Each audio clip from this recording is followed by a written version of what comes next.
In the autumn of 1949, a French priest and archaeologist named Roland de Vaux sat at a table in Jerusalem with a scrap of parchment no larger than a matchbook. 5 lines. Most of the ink had vanished into the leather centuries before he ever touched it. He could make out perhaps a dozen letters scattered like broken teeth across the damaged surface. It should have meant nothing. Instead, de Vaux matched those fragments against a text scholars had known about for centuries under a very different reputation. He had just confirmed that a book almost no modern Christian has ever heard of was buried in a cave by the Dead Sea, copied out by hand, again and again, by people who treated it as something worth protecting. The cave was one of 11 eventually found near a ruined settlement called Qumran, on the northwestern shore of the Dead Sea between 1947 and 1956. Bedouin shepherds found the first scrolls almost by accident, hunting a stray goat along the cliffs. Archaeologists spent the following decade sorting through what came after. Tens of thousands of fragments, everything from copies of Isaiah and Psalms to commentaries no outsider had ever read. Scattered across 5 of those caves, most heavily in the 4th, were the remains of a text called the Book of Jubilees. Jubilees calls itself the Lesser Genesis. It retells the story of creation, the flood, Abraham, and the journey to Sinai, but with an entire hidden layer added underneath, delivered, the text claims, by an angel dictating directly to Moses from tablets kept in heaven. Almost no scholar today believes Moses wrote a word of it. The evidence points instead to roughly 150 years before the birth of Jesus, most likely the work of a priest writing in the shadow of the Maccabean revolts. It never entered the Hebrew Bible. It never made it into the Old Testament your church almost certainly uses, unless you happen to worship in Ethiopia. And yet, the people who buried it in the Judean desert treated it like scripture worth dying to protect. The first scholar to take the book seriously in English was a translator named R.H. Charles. According to his 1902 edition, the earliest complete study of Jubilees published anywhere in Europe, Charles worked from a single surviving language, Ethiopic, and from fragments in Greek, Latin and Syriac, piecing together a text most of the continent had simply forgotten existed. When the Dead Sea Scrolls surfaced half a century later, they confirmed something remarkable. The Ethiopian version he had translated was not a corrupted, distorted echo of the original. It was close, careful, faithful. Here's what I find striking about the numbers that came out of Qumran. Among the scrolls pulled from those caves, only 4 books of the Hebrew Bible were copied more often than Jubilees: Psalms, Deuteronomy, Isaiah, and Genesis. That means this excluded, uncanonized, largely forgotten text was more precious to the people at Qumran than the Book of Exodus, more precious than every prophet except Isaiah. Whoever these people were, they were not treating Jubilees as a curiosity on a shelf. They were treating it as law. So the question nobody usually asks is simple. Why does almost no one outside a small circle of scholars know this book exists? Part of the answer is a fight over the calendar. Jubilees insists again and again on a single point. Time must be measured by the sun, not the moon. Its calendar runs 364 days a year, divided cleanly into 52 weeks, with every festival landing on the same weekday every single year. No priest deciding when the new moon has been sighted. No argument, no adjustment, no confusion. The text is blunt about what it thinks of the alternative. Anyone who calculates by the moon, it warns, will scatter the seasons and profane the holy days. According to James Vanderkam, the scholar who produced the modern critical edition of Jubilees by comparing the Ethiopian manuscripts line by line against the Hebrew fragments from Qumran, this calendar dispute was not a footnote to the book, it was close to the entire reason the book exists. The Qumran community itself followed a nearly identical solar calendar, a detail that has led generations of scholars to wonder whether Jubilees was, in some sense, their founding document. The way I read this, the calendar was never really about arithmetic. Whoever controls the calendar controls when the sacrifices happen, when the festivals fall, and who gets to call a date wrong. That is not a small kind of power. It is close to the only kind that matters inside a religious community trying to hold itself together. The book goes further than dates. It adds an entire architecture of angels and demons that Genesis never mentions. Angels, Jubilees says, were created on the very first day, hidden inside a phrase in Genesis that most readers had simply passed over as the Spirit of God. Some of those angels, called the Watchers, descended to earth, married human women, and taught them secrets they were never meant to have: how to read omens in the sun and stars, how to work metal into blades and armor. Their children were giants, and when the flood came to wash the giants away, their spirits did not die. They lingered on as demons, led by a figure named Mastema, whose name means nothing more or less than hostility. This wasn't the first time an ancient religious text tried to explain where evil came from without placing the blame directly on God. In Jubilees, it is Mastema, not God, who asks that Abraham be tested by the demand to sacrifice his son Isaac. Later, it is Mastema who tries to kill Moses on the road back to Egypt. It is a small but deliberate shift, moving the darker episodes of the Hebrew Bible one step away from God's own hand and onto something else entirely. Something that reads, more clearly than almost anything written before it, like an early sketch of the devil. Notice what's missing from the way most people are taught the history of the Bible. We are told the canon simply emerged, that wise men in council eventually agreed on the right number of books, and everything else quietly fell away because it wasn't good enough. Look at the pattern instead of the story we were handed. Jubilees was not a marginal text scribbled by a fringe sect and rightly forgotten. It was copied more often than most of the Hebrew Bible itself. Referenced by name within 2 centuries of the crucifixion by early Christian writers, including Justin Martyr and Irenaeus, and treated as sacred enough that an entire church, the Ethiopian Orthodox Church, has never stopped reading it aloud in its own liturgy for well over 1,000 years. What this tells us is that the real story of canon formation was never really about quality. It was about geography, timing, and which communities happened to be standing in the room when the decisions were made. Ethiopia was never in that room.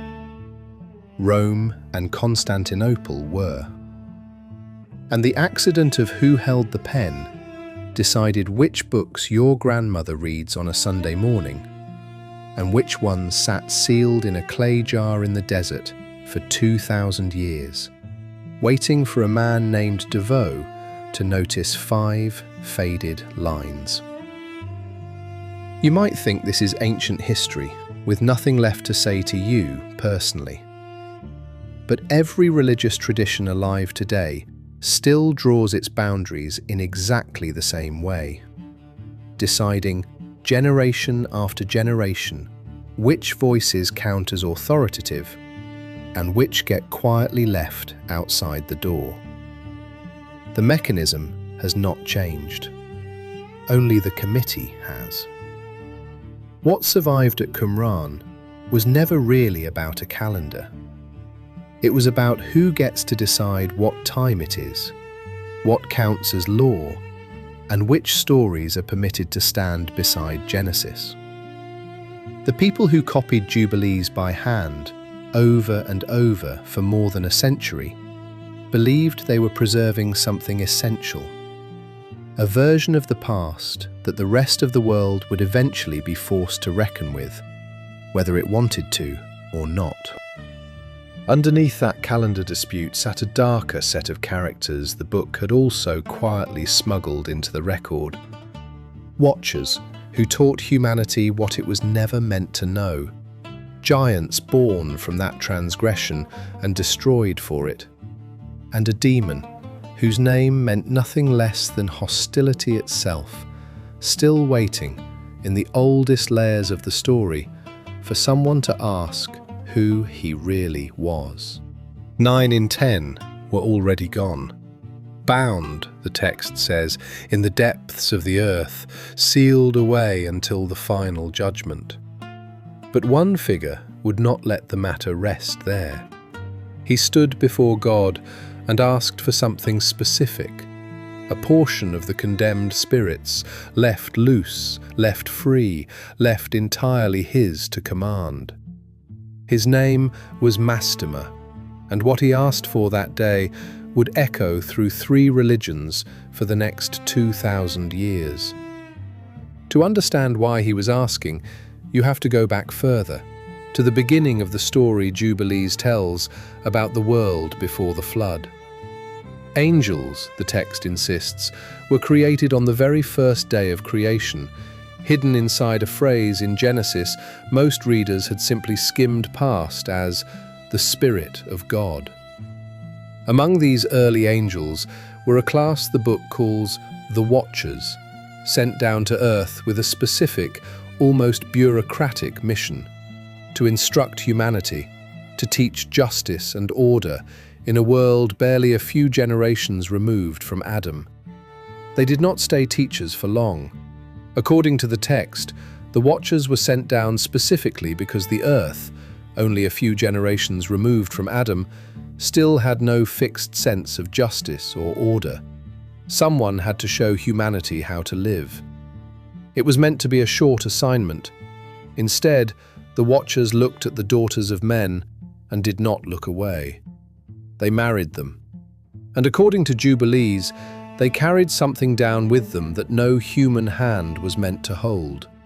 The reading of omens in the sun and the stars, the working of metal into blades strong enough to kill at a distance, the kind of knowledge later blamed, in more than one ancient tradition, for the invention of war itself. Their children were giants, born too large and too violent for the world that made them, and when the flood finally came, it came for the giants as much as for anyone else. Here's what I find striking about what happened next. The giants drowned. Their bodies did not survive the flood, but according to the text, their spirits did, disembodied, furious, and with nowhere left to go. They began attacking what was left of humanity, Noah's own sons among them, tormenting them with sickness and madness. Noah, in the story, does what any father would do. He prays. And this is where Mastema steps forward, formally, by name, for the first time. He asks God to let him keep 1 in 10 of these wandering spirits, unbound, under his own authority, to test humanity and to punish it when punishment seemed deserved. God agrees.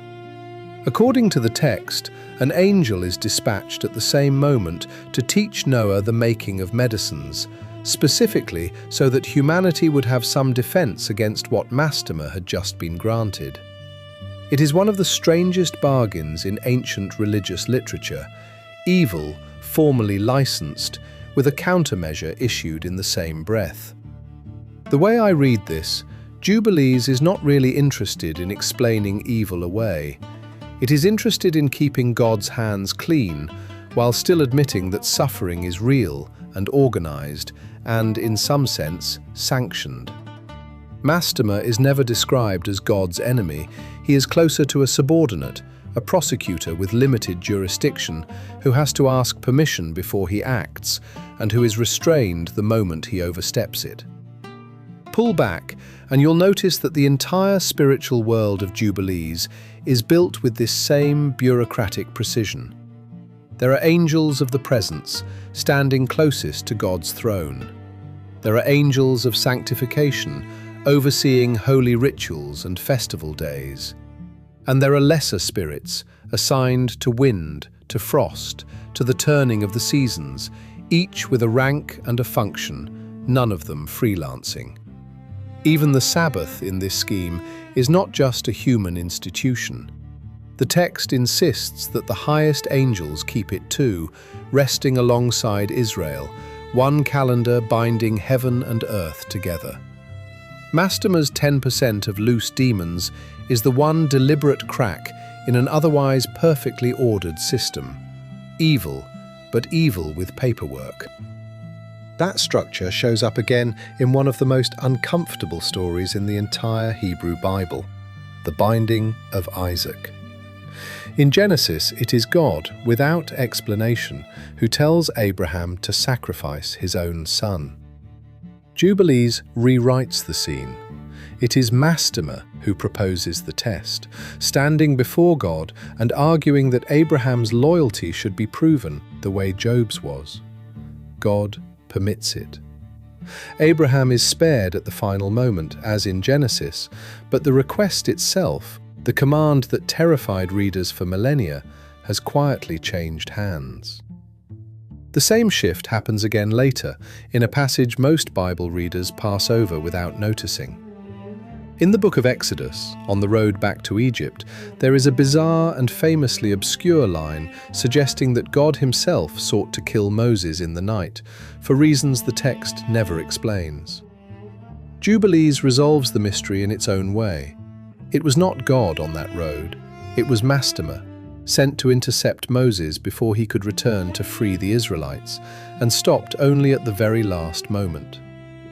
The same figure, according to the text, is also behind Pharaoh's magicians, lending them just enough power to turn their staffs into snakes and briefly match Moses in front of the Egyptian court. Notice what's missing from most modern retellings of these stories. Somewhere between the 2nd century before Christ and today, an entire character was written out of the Bible almost everyone thinks they know completely.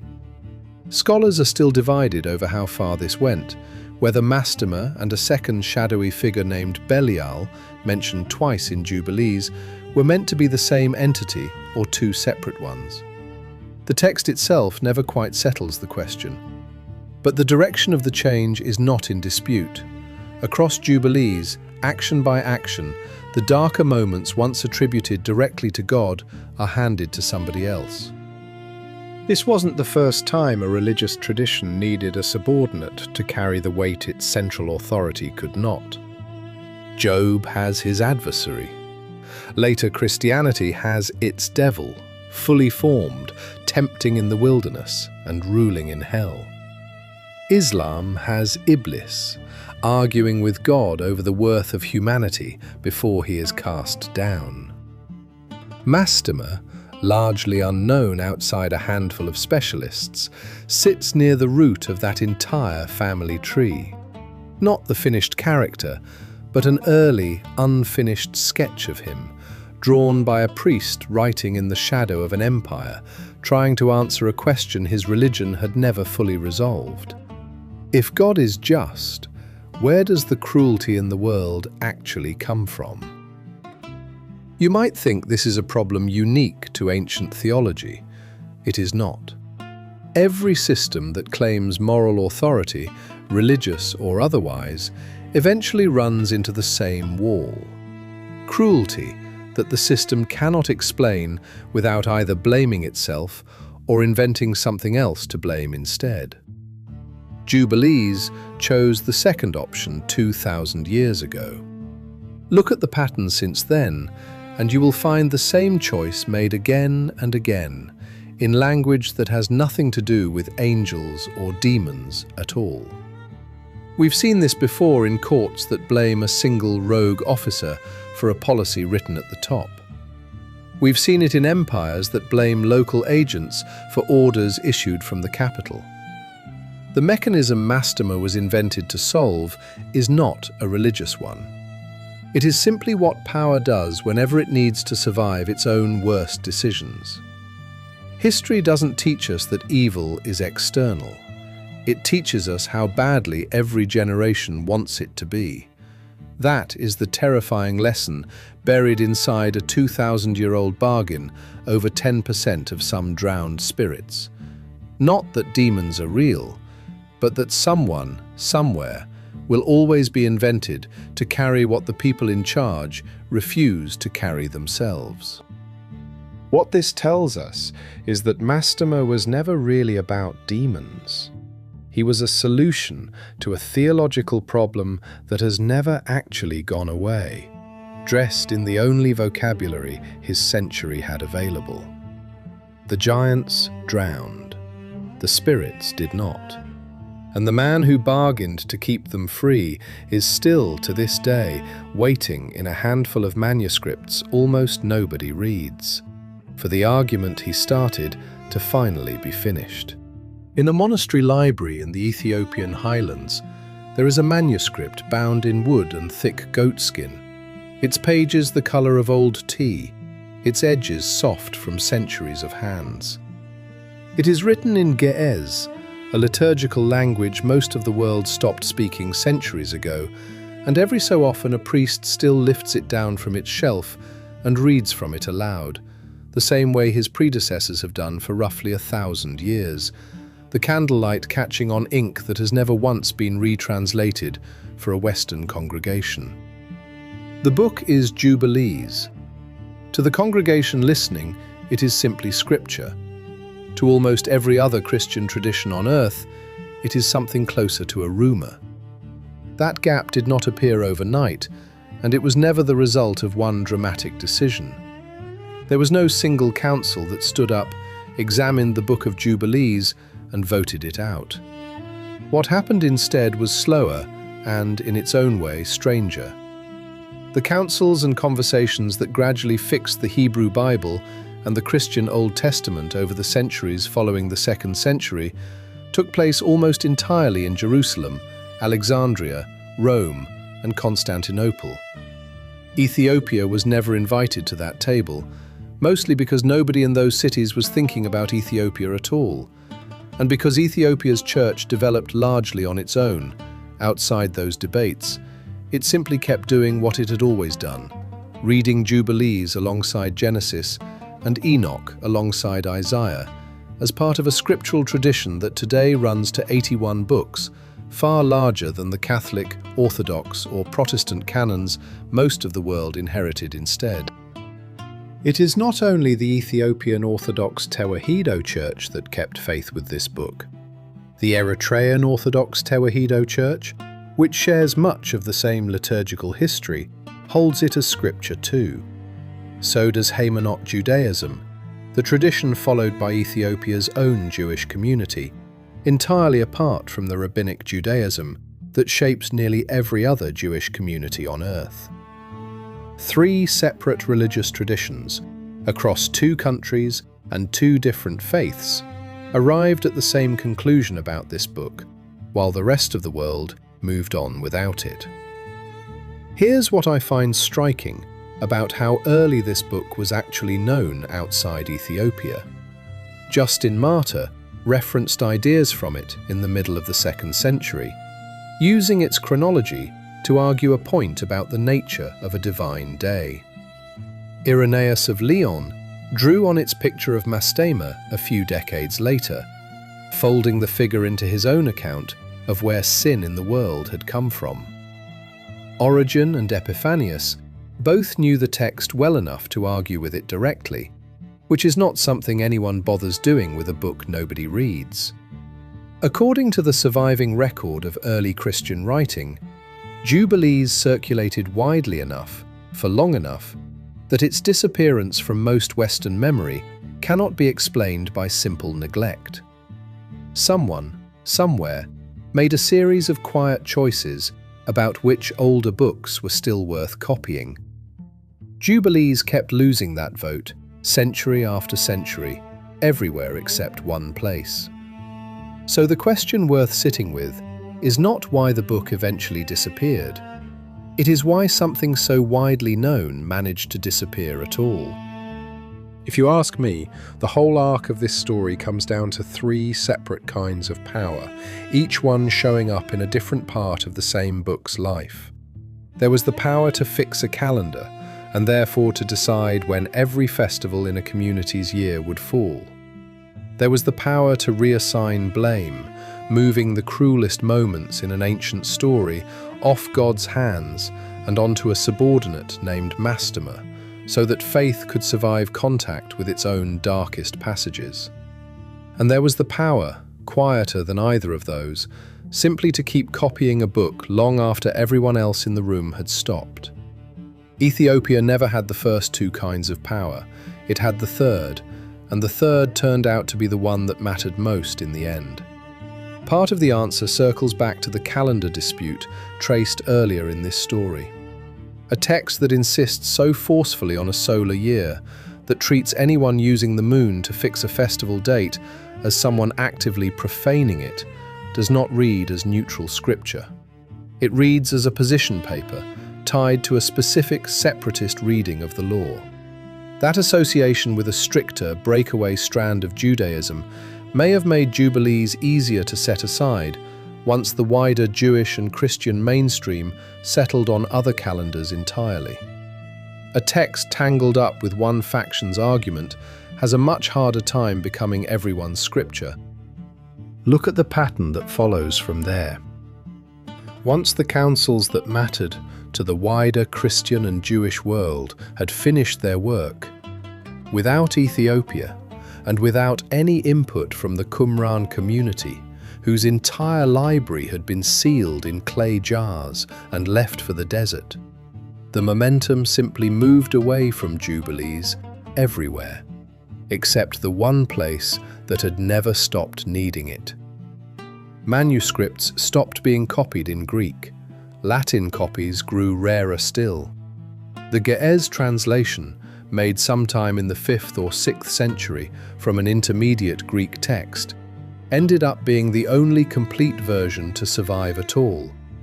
Not because it was somehow superior, but because it was the version still being read aloud, generation after generation, in a place the rest of Christianity had simply stopped watching. The way I read this, survival in the history of Scripture has very little to do with merit. It has to do with which community keeps a text in continuous, living use long enough for someone else to eventually notice it again. R.H. Charles noticed it in 1902.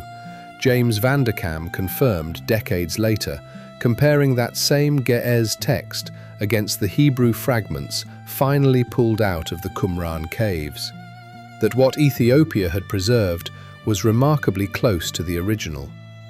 Two entirely separate communities, 2,000 years and several thousand miles apart, had been circling the same book the whole time. One had simply been allowed to forget it. Three things stand out to me about what actually survives today, and what strikes me most is how thin the thread turns out to be. Around 50 Ge'ez manuscripts of Jubilees are known to exist, the oldest dating only to the 15th century, held now in collections that include the British Library and monastery libraries scattered across the Ethiopian highlands. No complete Hebrew, Greek, or Latin copy has ever turned up. Every modern translation you can buy, every scholarly edition sitting in a university library, ultimately traces back through Ethiopia, through those 15th century pages, through a chain of monks who had no idea they were the only reason a Second Temple text would still exist at all by the time anyone else came looking for it.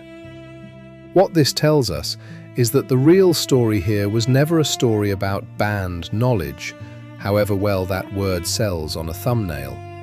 It is a story about which communities get to hold the pen when Scripture is defined, and which communities get treated as a footnote to be rediscovered later, if anyone bothers to look. Ethiopia was never a footnote to itself. It was a church that finished a job the rest of Christianity had walked away from, without ever announcing that it had. You might think a 2,000-year-old dispute over which book counts as holy has nothing to do with the present. But every religious community alive today is still drawing that same line, in one direction or another, deciding which voices carry authority and which ones are politely filed under legend, folklore, or Apocrypha, often for reasons that have far more to do with who is sitting at the table than with what was actually written. The mechanism that pushed Jubilees to the edges of Western memory has not gone extinct. It has simply found new committees to sit on. We've seen this before in far more recent arguments over which translations of a sacred text count as legitimate, which reform movements speak for a tradition, and which get dismissed as fringe, which voices at the margins of a faith eventually get folded back into the center, and which are left waiting. Different scripture, different century, same underlying argument. Proximity to power decides what gets called authentic, at least until someone far away quietly keeps the alternative alive long enough for it to matter again. Somewhere in that Highland monastery, the reading continues. A priest lifts down a book most of the Christian world would not recognize and reads from it as though nothing about its status was ever in question. Because, in that room, it never has been. The candle burns low, the questions don't. Until we meet again, stay curious.